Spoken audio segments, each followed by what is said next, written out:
আমরা যদি শিক্ষামন্ত্রীর পদত্যাগ চাই 10টা পর্যন্ত আলটিমেট, যদি না মানে আগামীকালকে আবার লং মার্চ হবে এবং সারা দেশ মিলে গুরুতর লং মার্চ করার চেষ্টা করবো আমরা। আমাদের একটা দাবি, আমাদের 6টা দাবি না, 8টা দাবি না, সব ভুয়া। কোনো পলিটিক্যাল পার্টি আমাদের উপর থেকে যাতে জ্ঞান দিতে না পারে, ওইটা আমরা মাথায় রাখবো। আমরা যদি শিক্ষামন্ত্রীর পদত্যাগ চাই, এটা একমাত্র দাবি। আর পদত্যাগ কেন চাই? Because they are trying to use us as a political statement. ওরা চাই এই বছর রেজাল্ট অনেক খারাপ করাবে, পরের বছর আরেকটু ভালো করাবে।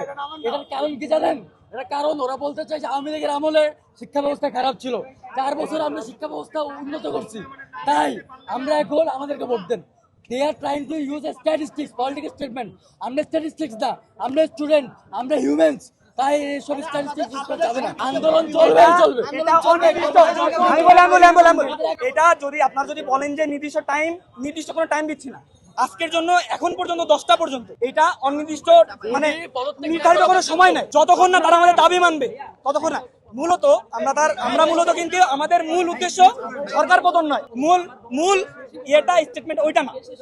আমরা মূলত তাদের সাথে আপোষে এবং জনসম্মুখে কথা বলতে চাই, তাদের সাথে আগে ঠান্ডা মাথায় কথা বলতে চাই। তারা তো আমাদের সাথে কথাই বলতে যাচ্ছে না। আপনারা কি বিগত দিনের কাহিনী দেখেন নাই?